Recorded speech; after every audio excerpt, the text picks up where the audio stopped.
कारण असं होतं की मी ह्या रस्त्यावरती 2 वर्षापासून स्टॉल लावतीये. एक छोटासा स्टॉल आहे माझा. तर मी ह्याच जागेवर फक्त 4 ठिकाणी फिरली. मला 4 लोकांनी माझ्यावरती कंप्लेंट केली. आता ही कंप्लेंट म्हणजे कशी, मी स्टार्टिंगला जो रस्ता स्टार्ट होतो तिथे गाडी लावत होती, तर बाजूच्या माणसांनी शाखा प्रमुखला कंप्लेंट केली. जेव्हापर्यंत माझ्या इथे गर्दी नव्हती तेव्हापर्यंत मला कोणी त्रास नाही दिला, पण जेव्हा माझ्या इथे गर्दी वाढली तेव्हा त्या लोकांनी मला त्रास द्यायला सुरू केला.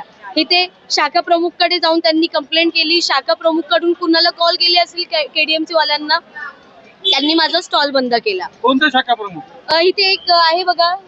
हा बरोबर, ते मला नाही माहिती दादा, मला काहीच माहिती नाहीये. फक्त एवढंच की माझा स्टॉल बंद केला. आता तुम्हाला काय वाटतं किती दिवस माझा स्टॉल बंद केला असेल? 1 दिवस 2 दिवस, पूर्ण 20 दिवस माझा स्टॉल बंद होता. मी रोज यायची, अशी हात जोडायची, दादा प्लीज माझा स्टॉल चालू करून द्या. मी माझ्या घरात एकटीच कमवणारी, कोणी माझ्यावर दया नाही केली, थोडीशी पण दया नाही केली. मी 20 दिवस रडली, हात जोडली, दादा मला चालू करून द्या. शेवटी एक विशाखा ताई करून आहे, ती मला बोलली की तू इथे लाव जरा, बघ इथे काय होतंय का नाही. तर तिने मला थोडीशी मदत केली. इथे लावली गाडी. कुठे? इथे याच्या पाठच्या लाका. काहीतरी हिंदी माणसांनी काय केलं मी तुम्हाला सांगते. त्या दिवशी मी स्टॉल लावला, दुसऱ्या दिवशी परत आली स्टॉल लावायला. मला वाटलं की आता चला प्रॉब्लेम सॉल्व्ह झाला असेल. त्या हिंदी माणसांनी काय केलं, मराठीवाले जे ऑटोवाले, जे मराठीमध्ये हिंदी असतात, कळलं ना तुम्हाला, त्यांनी काय केलं, ऑटोवाले आले, 200-300 ऑटोवाले आले. किती? 200-300 वाले ऑटोवाले आले, युनिटी आले. मला बोलतात तुमचा स्टॉल इथून पहिले बंद करा. मी म्हटलं काय झालं, काय रिझन आहे? नाही तुमचा सिलेंडर आहे, असं आहे तसं आहे. मी म्हटलं बाकीच्या लोकांचं सिलेंडर काय? हे जे रूल्स अँड रेग्युलेशन आहे ते मला फक्त लागू होणार का, बाकीच्या लोकांना लागू नाही होणार का? केली ना, नाही केली ना. मी तुम्हाला तेच सांगते, मी मुद्द्यावरतीच येते. इथून माझा स्टॉल बंद केला मला घाबरवून. आता शेवटी एक जेव्हा मराठी माणूस येतो आपल्याला बोलायला, तर आपण मराठी माणसाचं ऐकणार की काहीतरी विचार करून बोलत असेल, पण नाही. कुणी कंप्लेंट केली? हिंदी माणसांनी कंप्लेंट केली. ऍक्शन कुणी घेतली? मराठी माणसांनी, ऑटोवाल्यांनी. संपली गोष्ट इथे. परत मग तिथून मी इथे आली. तुम्हाला काय वाटतं, रस्त्यावरती लोक पैसे घेत नाही?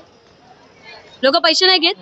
करप्शन तुम्हाला माहिती कुठे चाललंय? तुमच्याकडनं पण मी पालिकेला स्वतः बोलत होती की मला एवढा त्रास देण्यापेक्षा 20 दिवस बंद धंदा ठेवण्यापेक्षा, दिवाळी आपण काय विचार करतो दिवाळीला, की घरात माझा पैसा आला पाहिजे. माझा धंदा बंद केलाय ताई, माझी काय हालत झाली असेल? माझी मम्मी रडत होती, माझी काय हालत झाली असेल विचार करा. ते तर ऐका तुम्ही. माझं मम्मी आहे, 2 भाऊ आहे, पप्पा नाहीये. ठीक आहे. तर दिवाळी बंद, नवरात्री बंद. रवींद्र चव्हाण सरांच्या ऑफिसला गेली, पण ते काय भेटले नाही. कारण एवढं मी डिप्रेशन मध्ये गेली ना, की मला आता कुठून तरी मदत भेटेल का. ते 1 मिनिट ऐका दादा. हे झालं, तिथून मला इथे आणलं. तिथून काय केलं, हे बघा, हा जो ब्रिज आहे, इथून फोटो टाकला की इथे स्टॉल आहे, इथे स्टॉल आहे, इथे स्टॉल लावला. तर इथून फोटो गेला, केडीएमसी वाला आला, माझ्याकडे पूर्ण व्हिडिओ प्रूफ सोबत. पाहिजे तर मी पण ते पण दाखवेल. तुझी गाडी तोडून टाकेल, गाडी इथून. मुलीशी बोलायची ही पद्धत आहे. म्हणलं काय, मी मला काय बोलले, परवा मी जेव्हा गेली 2 दिवसापूर्वी जे गेली मी वॉर्ड ऑफिसर कडे, तर मला वॉर्ड ऑफिसर काय बोलतो की 150 मीटरच्या आत कुणी गाडी नाही लावायची. 150 मीटरच्या आत कुणी गाडी नाही लावायची. सिलेंडर आहे तुमच्याकडे, स्फोट झालेत. मी काय म्हंटल, माझ्या बाजूला फ्रँकीवाला आहे, त्याच्या बाजूला शॉर्मावाला आहे, हिचा 2 वडापाववाले आहेत, फ्रँकीचे 2 गॅस चालतात. हे कुठून आले? स्फोट माझ्याच इथे होईल. मला दादा आले, दादानी खरंच मला खूप मदत केली. अविनाश जाधव जे आहे ते आमच्यासारख्या माणसांसाठी उभे राहणार आहेत.